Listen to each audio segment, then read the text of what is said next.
This is Spo-Ad Cast. Spo-Ad Cast is the official podcast of the St. Thomas University Sports Administration Program. We are your inside look into the sports industry. Want to get a job in sports? Yeah. Listen to Spo-Ad Cast.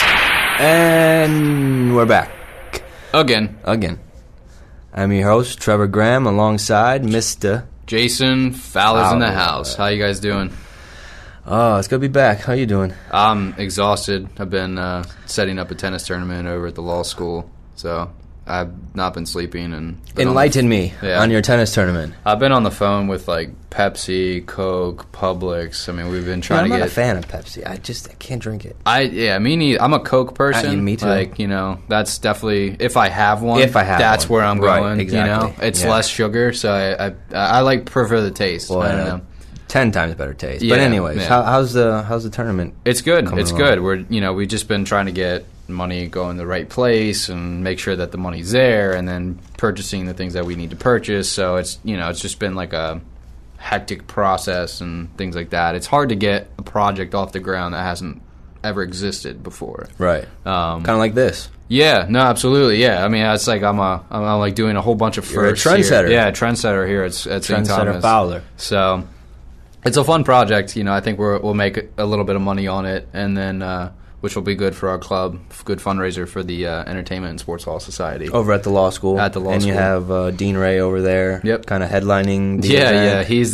He's the main opponent. It's kind of like back in the day, the old video games where you had like the main boss that you had to beat. Okay. Yeah, he's that main boss. He's the boss. Yeah, so the 90s video games do correlate to real life, so for all those people out there. I see him out on those tennis courts 3-4 times a week. Well, he's been out there every day since we set this up because he wants to beat everybody, so it should be interesting. So I look forward to it. That's on October 12th, so it's coming up. That'll be cool. Everyone get out there.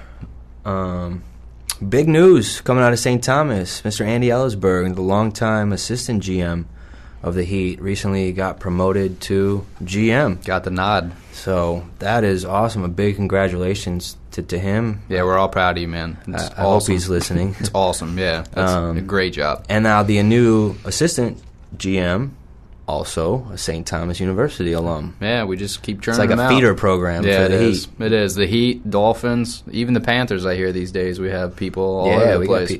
There's people everywhere. Yep. Our men's and women's soccer team, I think we should take a second to props. Give them some nods. The women are just killing it. Unbelievable team. They're filthy. They're good. They had a game, 7-0 a few days ago. On Sunday. Good God. I mean, they are dominating. They are good. Yeah. Didn't they played a nationally ranked opponent too? Yeah, that Friday. So they played a nationally ranked team Friday, beat them, and then just smoked this team on Sunday. So and going into that weekend, they were ranked 17th in the nation. So it was. I don't know if the new rankings have come out. If they have, I haven't seen them, but. Sure. I was told that they're projected to make top 10. Break the top 10. Yeah. Man, that's awesome. That's a great bid for our school. So, what do you got in your mind? Ed O'Bannon. That's the news that came into my head. I don't know. For those who don't know about the Ed O'Bannon lawsuit, Ed O'Bannon was a college basketball player at UCLA, and he sued EA Sports, the NCAA, and one other group that I think produces cards. Okay. And he basically said, that players were being used for profit and they weren't collecting any share of their money. Like the classic case of, why aren't we getting a piece of the pie? He recently settled that him and his class in the class action lawsuit recently settled with EA Sports and that second company, which its name is still slipping my mind, but he did not settle with the NCAA. So that does two things for this. From the legal perspective, it leaves the lawsuit open. So he's able to go at the NCAA. However, he has settled with EA Sports, which, for those video game fans and things like that... Bad news, right? Well, good news, I think. Because if they settled, that sets a trend of what we'll do in the future. So NCAA football could come back. NCAA basketball could also be a game. But it won't be EA Sports? Somebody else will have to make it? No, I'm saying it will be EA Sports. Okay. Because they have that market presence. They can assert that their dominance over those games that they have now, and they can just pay settlements if and when they come up. Which could be a good way to go about it, because those are huge games. I mean, they're huge, absolutely huge. They make a ton of money off of those, right? And it's kept EA Sports going since the EA Sports is in the game since 1994. Yeah. So I mean they've done well since the beginning. So it's a cool little, it's an interesting settlement. I'm more interested to see what's going to happen with the NCAA. Moving forward. Yeah, because we've talked about it on this show, what the ramifications could be with the amateurism, with the payment. We could see either a reworking of amateurism or new rules, or destruction of amateurism, and then the NCAA then could be in flux. So yeah, we've talked about that at length in the class. We have collegiate governance together with Dr. Abernathy, who awesome class, does just a great job of. It's a great history class. It's a great history class. Just awesome. The history of the NCAA, but we have talked seemingly endlessly about what we can do to modify the current situation to, I don't know, maybe start paying these players. The NCAA has said we are never paying our players. Okay, that's fine. But we've been throwing out idea after idea after idea of the way they can structure Title IX with the scholarship and having the equal balance, and it's difficult. I think that's why it hasn't happened. I think it's it's not. I don't necessarily think it's the NCAA trying to walk away from pain. I think there's obviously a part of that, but it is really complex. I mean, people really don't understand how complex this system is, and the different inner workings of the legal components as well. I mean, Title IX, there's a wrench in the whole thing. I mean, if Title IX wasn't there, it would be, I think, easy to do. Right. But Title IX really does throw a wrench in it. Most people think, what's so hard about paying the football players? But okay, so then we'll use A&M, Texas A&M for an example. Sure. If we're, let's say we got to that point where we're paying football players. Now what? Now how much? Does Johnny Manziel, is he going to get the same amount as their third-string linebacker? They should. I mean, and how do we make that distinction? Sure. When do we start drawing lines? We threw out the idea of pretty much agents being third parties and them, pretty much having free reign of going after these guys. If you want to give Johnny $10 million now or whoever, Jadeveon Clowney, give him $5 million and then hope and, I guess, pray that he signs with you. Sure. Go for it, but we're just opening up a can of worms. Yeah. There's a lot to it. It's very complex. Definitely. I mean, I wouldn't know how they would implement it. And I think governance of it is really what's important. I mean, NCAA, that's exactly what they do. They're a governing body. But hasn't that been the thing that we've been most frustrated about, is their governance in the way that the jury's still out in the Miami case. Sure. They give this half-game thing to Johnny. I mean, A.J. Green gets suspended years ago for 4 games. I mean, sure. It seems to be that's been our biggest issue. I think American culture as a whole likes consistency. I think we kind of live on consistency. Okay, if one guy does this wrong, if a guy goes out and robs a bank and he gets arrested, there's going to be set amount of times that he's going to go to jail. And people like that. People like the fact that, okay, the guy comes in, okay, he did this, okay, well, the punishment is X to Y. Has he done it before? Is there anything else that we want to consider? Okay, then he's going to get a higher or lower sentence in this framework. We don't really have that for the NCAA. It's kind of like every time something happens, it's case by case. And the cases are so complicated and so complex, there's never really repeat cases. I mean, even though similar things happen, there's never one thing that's exactly the same. I mean, in the law, you can get that. I mean, you can get very similar cases that come up often, but here you really don't have it. So it's a tough balancing act. I don't know. I think it'll be tough for them to try to figure out how to rework it. Yeah, well, I mean, the NCAA is kind of in hot water right now, I guess you'd say. It's going to be and there's a lot of people very interested to see what's going to happen in the next couple of years. Yeah. I hear St. Thomas, the university itself, has tossed around the idea and actually made moves to become Division II university, a member of the NCAA. But with kind of this tweener time that we're in, it's kind of like, well, let's just hold off and see what happens with the NCAA. Sure. I mean, and there's advantages also of being in the NAIA as well. Yeah. That are, I think, more beneficial than being in the NCAA. So yeah, you get a little more exposure from different avenues. Agents are allowed to be here. Players normally, like NFL players normally do camps at those schools because there's no conflict of interest. So there are advantages to that.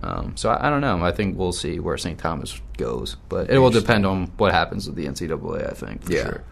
So transition a little bit. I was on Forbes this morning and saw the Spartan race. This caught my eye because I know that you ran in it, and I was going to run in it with you. Yep.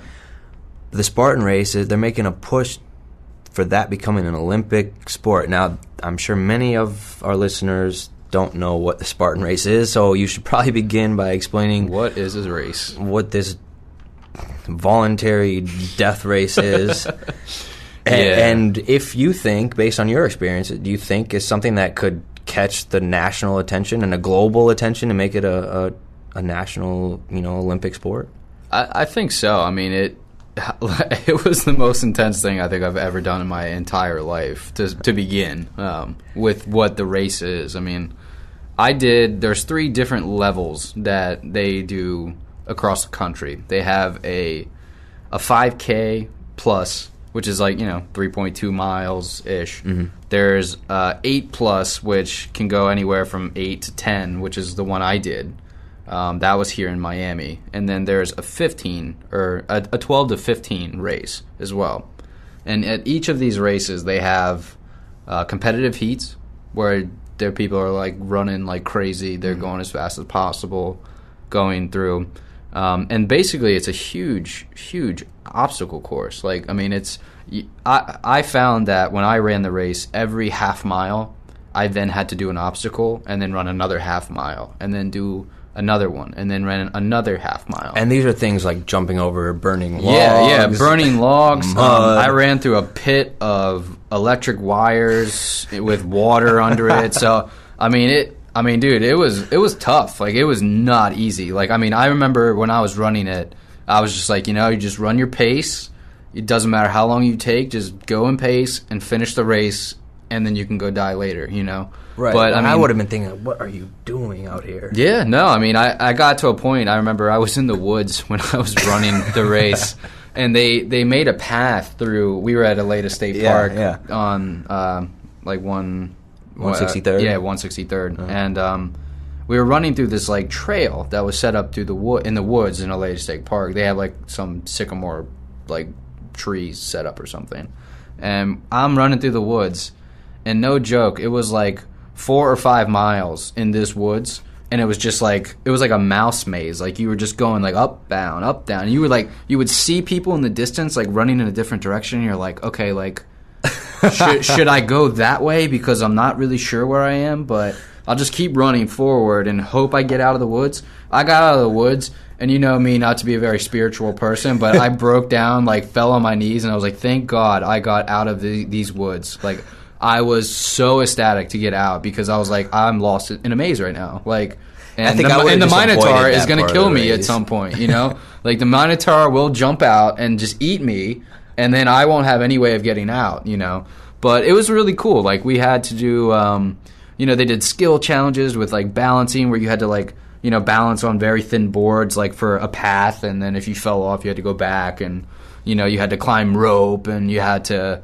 drag, like, huge stones. Like, I mean, it was like some caveman. So it's like a hardcore version of Wipeout, the TV show, except you don't get any money at the end. Yeah, pretty much. Yeah. But if you do well, you get to go on to, what's the big race called at the end? Like, the death race or something? Yeah, it's called death race. So if you have enough points, you have to do in the competition rounds. Like, if you get enough points built up, you qualify for what's called the death race. Now, that sounds awesome. The death race is a 2-day, 100-mile same thing. Like, it's 100 miles, and I don't know how many obstacles they throw in there. I know when I went for a 10-mile race, it was like 20. So it was like every half mile. So if it's every half mile for that, you're looking at 200 obstacles, which I doubt. I doubt they do that many. I'm sure they do like 100 or something. Right. Like every mile or maybe every 5 miles or something.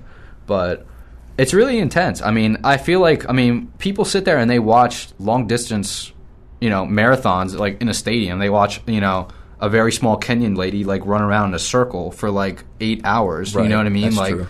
And if you're going to sit there and do that, I would like to watch Spartan race. I would much rather watch a Spartan race where somebody's getting electrocuted in a puddle, and then having to ford like a river. Oddly, and then, that sounds very awesome. And then climbing, watching somebody climb over like a 12-foot like wall and then falling on their face while like trying to go as fast as possible. But it seems to me it's kind of like that Ninja Warrior. It is. That is pretty popular itself. It is. It seems like those are kind of.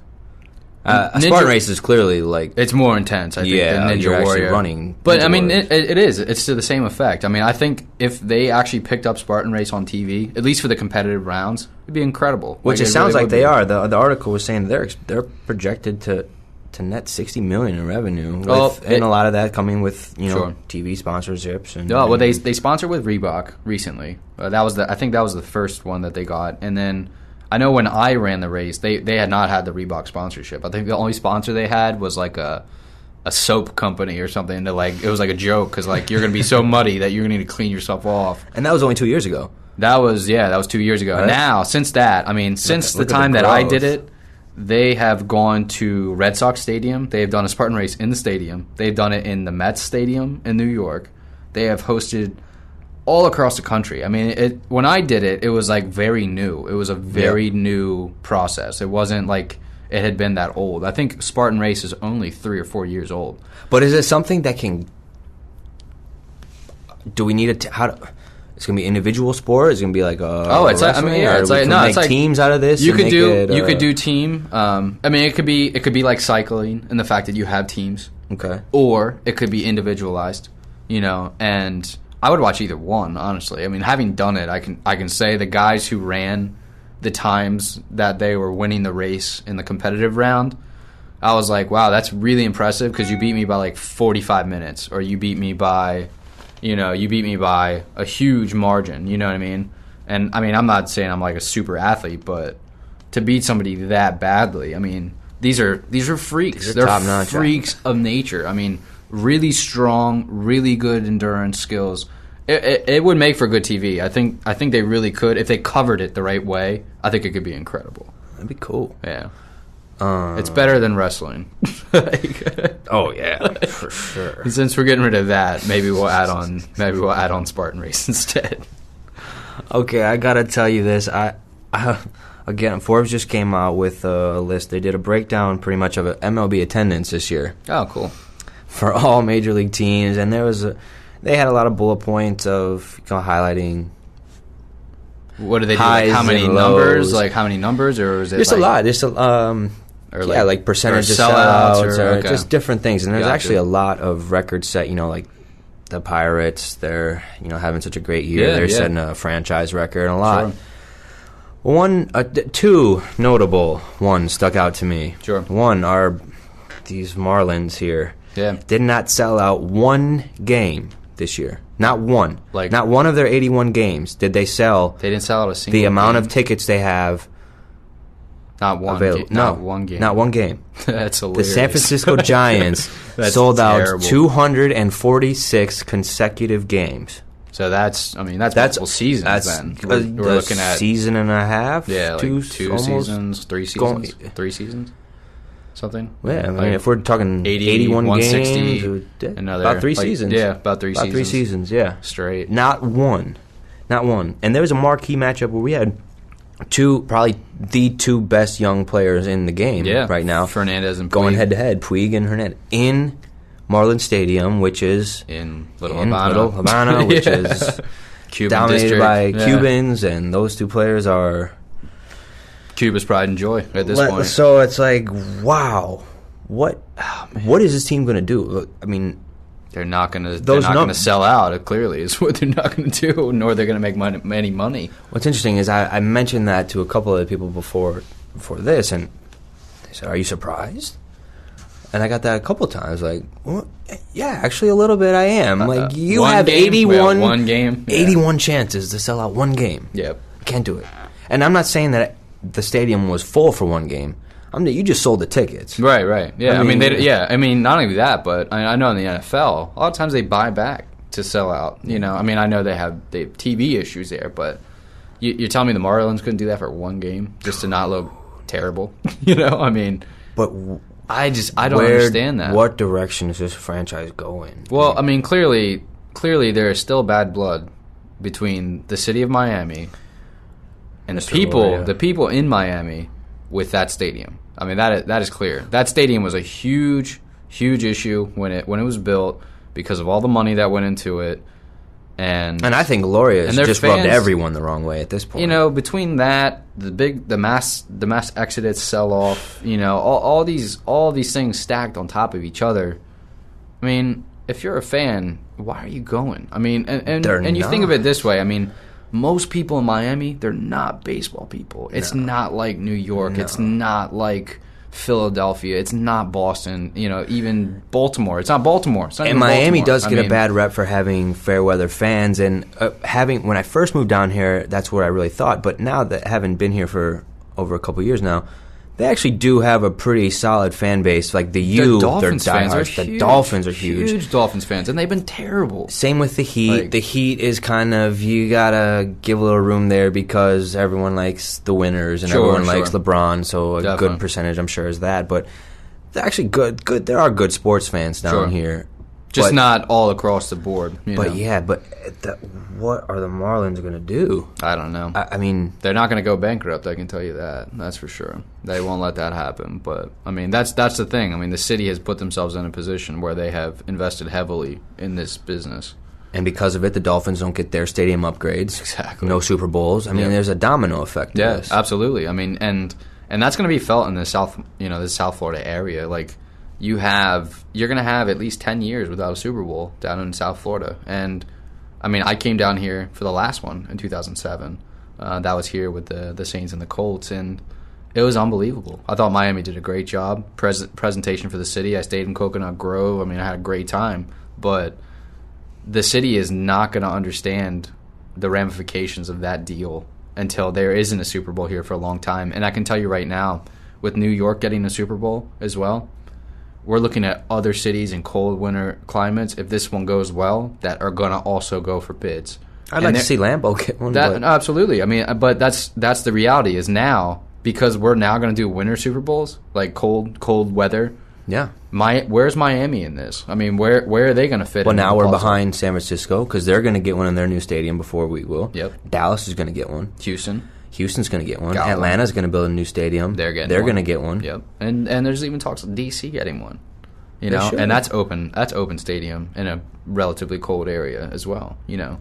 So it spells a lot of trouble for Miami from that, you know. And it's had a huge effect not just on Marlins attendance, but the Dolphins as well for other business deals. So I don't know, it's a stain on the Miami area for sure. It's definitely not good. So yeah. I don't know. Well, sticking with South Florida, the Heat started training camp. The Heat are in the Bahamas training camp. So I love how they get to go to the Bahamas. So for excited training camp. for the NBA season. I'm already over NFL season. Yeah, I'm not so much the NFL, NCAA. The Badgers keep letting me down. Yeah, my Maryland team is we made in the top 25. I'm excited. I saw that. It's the first time in like 30 years that we've been relevant. I remember we went to an Orange Bowl once when I was alive, and I was like, "Oh, that's cool. Like, what's that?" I never knew because we never had been before. So yeah, that's where we're at here. Maryland's ranked. Wisconsin is. And we play Florida State this weekend too. So hopefully we. So you won't be ranked after. Yeah, we probably won't be ranked after this week. You lose by 50. Yeah, we'll see though. You never know.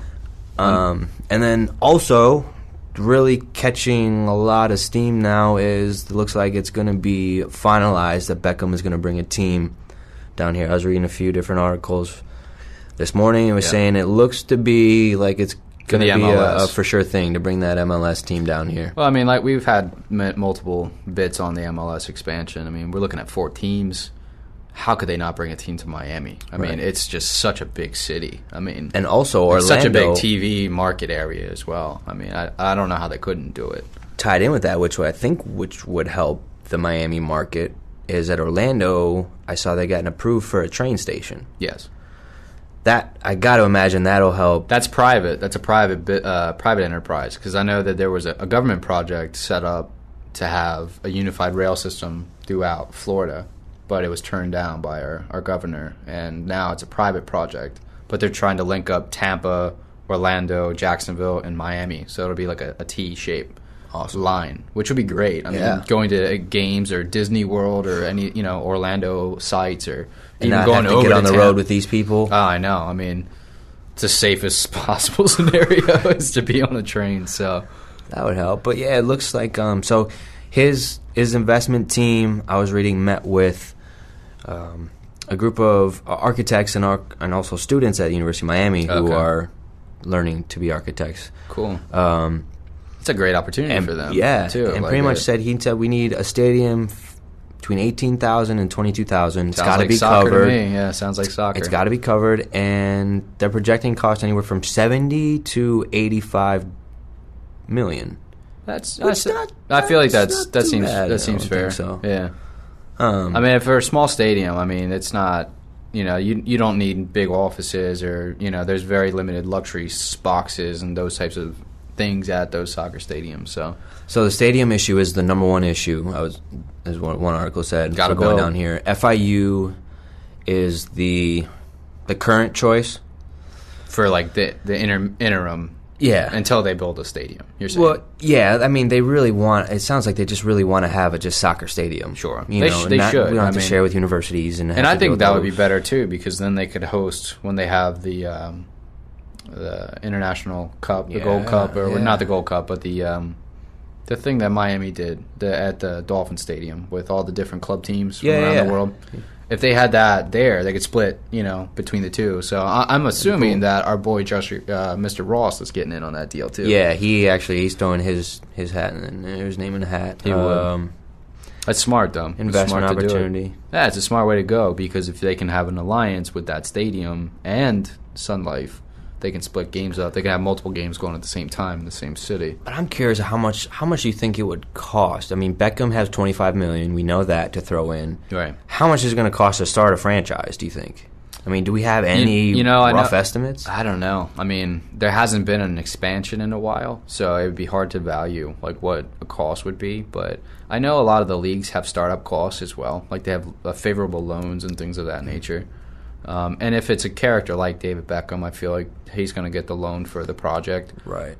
Just because of who he is in the soccer world. So, I mean, even if he doesn't have a lot of money to put down, $25 million is a substantial amount. Well, especially given that I think the average salary cap for major MLS teams is somewhere around like the $5 or $6 million range. It's not much. It's really nothing. Yeah, I mean, in the world of sports, it's not a lot of money at all. Right. So, I mean, I feel like they are not going to have problems getting the funding. I don't see that being an issue, especially if he partners with Ross, because I mean nobody does it better than him down deep here. Pockets. Yeah, super deep. So I think he should be fine on that. So, but another thing I want to talk about was hockey season starts for the Panthers, our Florida Panthers tonight. I've been like a somewhat Panthers fan since I moved down here because my Caps aren't so close to go see. So even though I do, we got to go see your Caps once. Yeah, and I do wear my jersey when I go to the Panthers games. But other than that, I do like watching the Panthers. They have a lot of old Caps on that team, so it's cool to watch your old players kind of play down here on a different jersey. So yeah, that's cool. But they started off. What's the expectations for the Panthers this year? Honestly, last year I was disappointed because they had a lot of injuries. They're a very good team. Jack Versteeg. He had a great game. I went and watched them their preseason game. He had an incredible game. Goalie looks good. I mean, they looked impressive. Like I was surprised. They should be better. I think. They had too many injuries last year. Couldn't put it together with their backups. And they suffered because of that. So if they get healthy players, I think we could see a good run here. And for Florida, I don't know. I'm not going to say that they're going to win the Stanley Cup, but playoffs, I think are possible. I mean, it's certainly possible. So cool. Yeah, and they actually recently were purchased. That's right. $250 million, which I feel like is a steal. Yeah, an absolute steal. The guy, it was a New York investor who came down. He purchased the team for $250. That's such a good deal. I mean, that stadium has got a 30-year lease with the city of Sunrise, which is in Broward County, for those not in the South Florida market. You know what? I think that is probably one of their bigger turnoffs, I guess you call it too, is that they're up in Sunrise. I feel like they're a it little bit more south. They might get. But who goes to hockey games? I mean, you have to think of that. I mean, true. Most people going to hockey games are coming from Broward or even Palm Beach County above Broward, and there's not as many Miami people, like from Miami-Dade, that are going to hockey games. There are, but not nearly as much as, I mean, because they used to have the hockey stadium in downtown, in Miami, and That's right. they were having problems with people coming all the way down. There's people complaining, so they kind of put it in the middle, you know, and that's why Sun Life is here too. I mean, it's right on the line. Yeah, it's right on the line because they want people from both sides to come. So I think it's a good location for them. I mean, the owner who recently purchased just made a steal because they have such a good deal in terms of with the city for revenue for other events. So they have like a really high return for concerts and things like that, and they book that thing all the time. I know my man Jay-Z's coming back down in January. And he'll be there, right? Yeah. So, I mean, I'm almost positive. I mean, he usually makes the 2 stops. I know he'll be at AAA, but I'm pretty sure they usually do boom, both. Boom. Yeah, they do a few to pepper the area. Yeah. But, I mean, he made it was a good purchase. So, I mean, when you have some teams that are worth $1 billion in the league, and then you have a team being bought for $250 million, it's a good upside. I mean, and that stadium is so nice. I mean, it is such a nice stadium. I mean, yeah, it is. It's got a good tool. Awesome atmosphere up there. Yeah, it's a good atmosphere. It's a good time, definitely. And then if you live in Miami, oh my God, it's great to get out of the 95 degrees in December. You know, I mean, it is. It's nice to go in and have some ice. So yeah. Cool. Well, I just got the signal. We're out of time. Always out of time. Cutting us off again. So I guess we'll wrap this one up. All right. So you can check out this most recent episode on our Facebook page, our YouTube channel. Check us out on Twitter or on our website. For myself, I'm Jason Fowler. And I am Trevor Graham. This has been another episode of the Spo-Ad Cast, the official podcast of St. Thomas University Sports Administration Program. Take care. Peace. This is Spo-Ad Cast. Spo-Ad Cast is the official podcast of the St. Thomas University Sports Administration Program. We are your inside look into the sports industry. Want to get a job in sports? Yeah. Listen to Spo-Ad Cast.